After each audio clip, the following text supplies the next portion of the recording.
maybe Michigan canceled the UCLA series because the Bruins winlet Stallions on the sideline. You are Locked On UCLA, your daily podcast on the UCLA Bruins. Part of the Locked On Podcast Network, your team every day.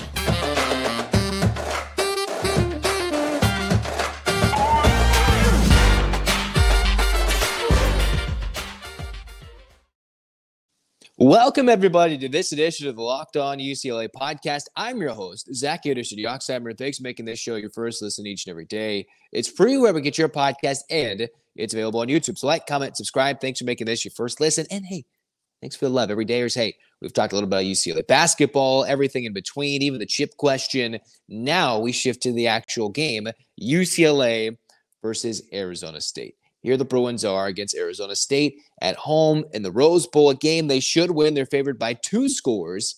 And while what you might have seen in the previous game for Arizona State against Utah isn't indicative of what they're going to bring to the Rose Bowl, and I'll tell you why in just a moment, because this episode is brought to you by Jace Medical. Jace Medical, all you have to do is empower yourself when you get a Jace case, because providing you with a personal supply of 5 antibiotics to treat 50-plus infections. Get yours today at jasemedical.com. That's jasemedical.com. The Bruins will be facing a much different Arizona State team. Not completely different. A team that's simply not down to their 4th-string quarterback. They'll have Trenton Bourguet, who the Bruins saw a year ago in Tempe when that was going to be a quote-unquote trap game, right? When UCLA was going to struggle with Arizona State. Instead, the Bruins are able to handle them in a high-scoring affair and have now struggled 2 years in a row against Arizona State's rival, the Arizona Wildcats. Here the Bruins are looking to beat this Arizona State team because, one, Arizona State does a good job at generally stopping the run. We're going to throw those Utah numbers out the window. They've been a bit more successful at stopping the run. They have a sneaky, decent defense, despite what you might think for a Sun Devil team that's hung around with some teams like Washington, hung around a little bit with USC, a team that's starting quarterback, number 2 quarterback, and against Utah, number 3 quarterback, went down, and that was a little too much to overcome for Arizona State's new squad, their new coaching staff. That was a little too much for everybody to come together and try and get a big win against Utah on the road. That was just way too much to ask when Bourguet went down in the first couple of plays, came back a little bit later, and then just couldn't go with an ankle injury. He is expected to start, and if he's healthy, a full go, and the Bruins should expect a much better performance from ASU. So here UCLA is, multi-touchdown favorites. I was wondering why they probably weren't even bigger favorites, but with Bourguet healthy now and expected to play, then that kind of shrinks the line quite a bit. Still, UCLA should win this game by quite a lot. And if they don't, that's when the fire chip naysayers will get a much louder cry to everybody saying, hey, you can't win this game at home against ASU, just like they failed to do in 2021 when they were climbing up the rankings or just kind of hovering around, right? Remember, they had another big loss at home to ASU in 2021. That was after the Fresno State loss. That was a frustrating one. I want to make this last game against Arizona State at home as a conference rival a beat down like it should be. So let's get to the keys to the game for this game for UCLA. Number 1, don't mess around. Well, what does don't mess around mean? We can jump around, we can get around, we can go up and down, but don't mess around. Don't keep them in the game and keep them believing. Because what Arizona State's been able to do this year with a sneaky good D, at times opportunistic, and they've been good during some parts of the season. They had a nice 3-game stretch of keeping teams under 100 rushing yards, something the Bruins will have to keep an eye on, hence key 2. Key 1, remember what UCLA did earlier this year against their FCS opponent, right? They got the football first, went down and scored, and laid down an epic beatdown. They laid down an epic beatdown. Now you come back here, and while they're probably not going to take the football first and score, you want to get down and score first. In this game, do your best to take the lead early. That's what the Bruins nearly and should have done against Arizona in Tucson when they shanked a field goal. Maybe could have done a lot better in the red zone, which was only just a foreshadowing of what was to come when when red zone struggles, going deep into Wildcat territory, the Bruins couldn't score. Don't let that happen. You can't let what happened to Colorado. First half struggles. Those can't carry over the last couple of games. Start quick, start fast. Don't mess around. Don't waste time. You have to start quickly, specifically offensively. The defense generally has not been getting off to slow starts. It hasn't happened. It's up to the offense to help them out, hold on to the football, get in the end zone, and get rid of this disunity talk. Come in and pound the rock and get the job done, which leads us to key 2, run the ball. If UCLA is going to have any success offensively, it's going to be running the football. There's been talk about who might be quarterback. Adante is Garber's healthy, even though he's been reportedly limping a lot at practice, not probably healthy enough to start, if not playing this game outside of an emergency need. Colin Schlee probably will get featured a little bit, even though he came up a little, banged up too, reportedly. And then you've got the likes of the Griffins, the Martins of the world. It might lean with Dante Moore as the throwing quarterback, if you will, in this one first. But I do think we'll see a lot of Colin Schlee. There's no official report that I've seen about who's starting one way or the other. Chip Kelly's not going to let that happen. I think we will see Dante Moore to start, barring some last-minute extreme race to super health by Garbers. And there will be a lot of Colin Schlee, unless Chip, or something we don't know from the injury report over the last couple of days, start Schlee. That means Moore is not good to go, and that the Bruins just want to jumpstart the rushing attack right away. I think this will be a game with full health with all these quarterbacks, or what we got available. It will be a game where we see a lot of Schlee running the football and probably not too many passes. They don't want to turn it over. In a game where they didn't turn it over, they lost by a couple scores on the road, and a game at home last time where they lost the turnover battle by 4. We got to erase the turnover key to the game. So it's run the ball, successfully run the ball, and find ways to get to the end zone. Don't get stalled. Don't drop the ball on second down to make it third and long and force you to throw and have to switch quarterbacks. Run the ball. This could be a Colin Schlee special. I'm not advocating for him to start necessarily, but we will see, I think, a lot of him, and that could lead to a much more masterful running performance from a team that in Arizona State been sneaky good defense. It's just tough. You don't want to look at that Utah game. They were just outmanned, outmuscled, outclassed in that game because they were just banged up and that was just an angry Utah team. UCLA, an angry Bruin team. They're not going to do what Utah did a week ago, but they still win this game by a few scores, which is why how they're going to do that, force turnovers. Arizona State's Trenton Bourguet, he's been the quarterback when ASU has played closer games against pretty sneaky, tough opponents to play against, like a Washington, although he threw a killer interception in that game in Seattle. When they were close against Colorado, they were nearly able to almost knock off the Buffaloes. When they beat Washington State, yes, they beat Washington State. And that was, UCLA's best win of the season, unfortunately. Colorado, I don't know. Coastal Carolina? I don't really know at this point. Either way, you got to force turnovers in this game to win it easily. And Bourguet's thrown 3 picks, 1 touchdown, 3 interceptions. He's rushed for 2. Those numbers are a little skewed based on what they've tried to do offensively or playing some tough teams in the Pac-12. Still, you've got to force Bourguet into forcing a couple of picks and be a lot more opportunistic scoring off those turnovers. When it came to the block punt and an interception, you know how many points UCLA got off those against the Wildcats?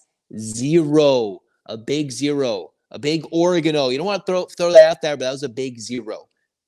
Big plays, turn it into points. Forced turnovers, even if Arizona State moves the ball a little bit. They're going to in this game. Not a lot, but they will have a successful drive, unlike what they had against Utah. They had 0 successful drives. They just simply couldn't move the football. It's out there, punt fest, punt.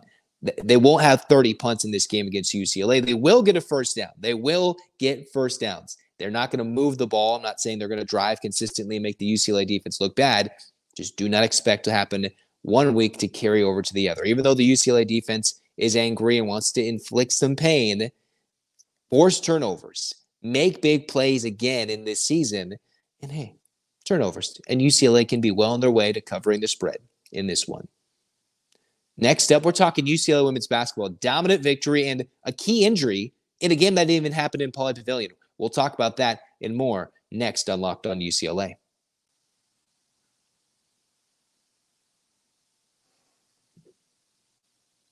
Passion, drive, and patience. That's what brings home the winning trophy. It's also what keeps your ride or die alive. eBay Motors has got everything you need to maintain your vehicle and level it up to peak performance. Superchargers, roof racks, exhaust kits, and more. Whether you're into speed, power, or style, eBay Motors has got you covered because they've got over 120 million plus parts. Your number one ride or die, you're always going to find exactly what you're looking for. With eBay Guaranteed Fit, you're guaranteed to fit your ride or your money back.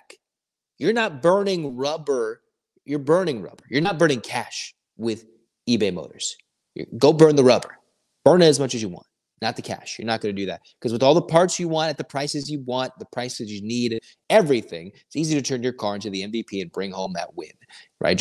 Keep your ride or die home and keep it going alive at ebaymotors.com. Eligible items, only exclusions apply. eBay Motors is eBay Guaranteed Fit, only available to U.S. customers.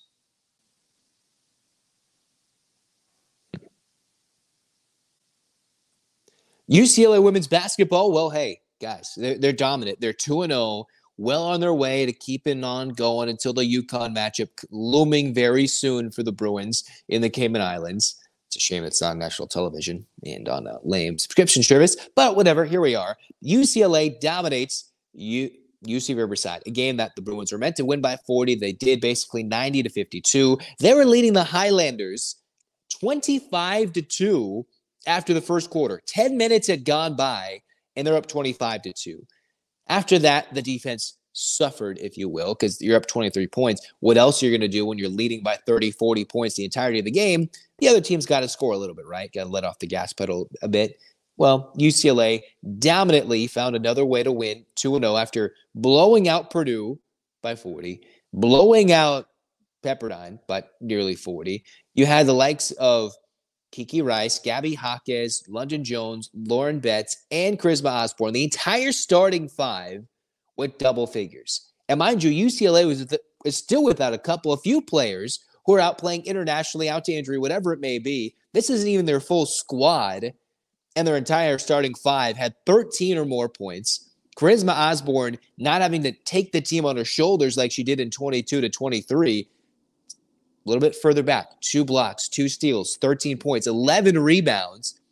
And the key transfer UCLA got this year, Lauren Betts, making things happen. 14 points, 15 rebounds. Now, we'll see what happens when she plays top-tier competition, but mostly UCLA has that post presence down low in the key to get shots in, get rebounds.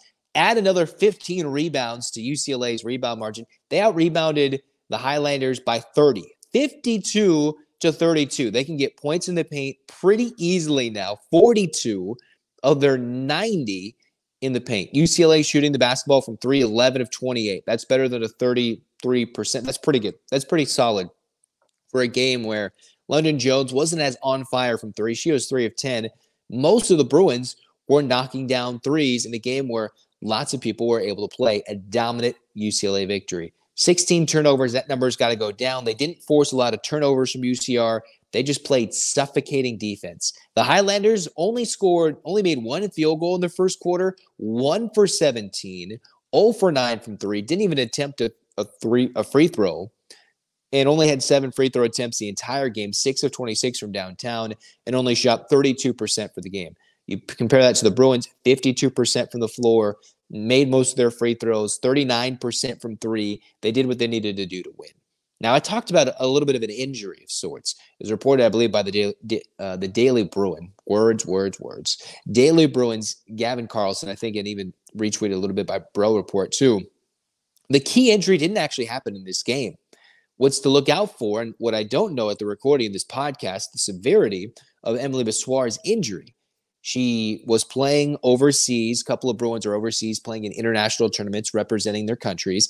And she went out and apparently left her game injured on a similar knee that she had injured, I believe, tore her ACL, the same knee, and didn't put weight on while she was walking off. There's no status at the moment, and that would be a killer blow if that is the season for Bessoir. And unfortunate, because this is a Bruin that could be an integral part of an all-time UCLA team that could give that post presence, but also that 3-point threat from deep and just deepen the team. Now, getting Lauren Betts was important to shore up the post and give more depth down low for UCLA. But when you thought you had Bessoir and Betts, B&B right there, unfortunately, that does not look like it could be the case. I don't know what her injury status is, but just apparently getting hurt, and we'll wait to see what it looks like. Now, there are multiple Bruins who are out still playing for the international teams, and you don't want to take away from the importance of playing those games, but you want the health to be important. Play the game, play it as fun as you can with reckless abandon, but health for UCLA is key in a dream season. You want to have nice things. You want to go make the first Final Four national championship run in this program's history on the women's side. They have to stay healthy. And if Bessoir is unfortunately out for a significant amount of time, if not, and unfortunately, we hope not, that could be a big blow for UCLA. Now they got a lot of veteran pieces who are very good.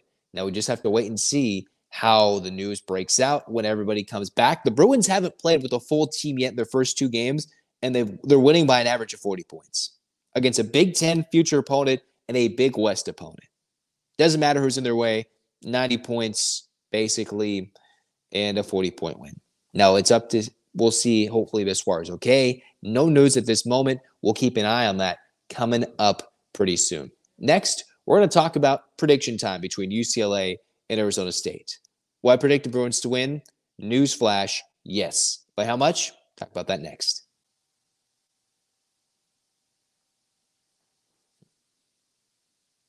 We spend a lot of time talking together, you and I. We get fired up together on wins, losses, who starts and sits, whether to fire Chip Kelly or not, or everything in between. I'm thankful for the connection that we have. And today what I want to do is make our chat a little more personal because you know what it means when you can get a one-year supply of ED medications? Well, you can bring on that extended travel. You can bring on that next natural disaster or supply chain issue. You're covered, my friend, and you can refill your generic medications. And this is possible because of our friends at Jase Medical. Go online right now at jasemedical.com. Receive your 12-month supply and your daily medication with the promo code LOCKEDON at checkout to get a discount. Verified customer about Chase. That's what they had to say. Thankful for the service. Supply chain issues caused me to cut pills in half just to have it, but they were able to order most of their daily meds, a year supply worth, with ordering the antibiotic kit. They feel secure now. Prices are lower also than local pharmacies, and you highly recommend it for everyone. So if someone you love or you yourself want to get peace of mind by having a year's supply of any daily meds, go to jasemedical.com to see if it's offered for you. Use the promo code LOCKEDON for $20 off your purchase.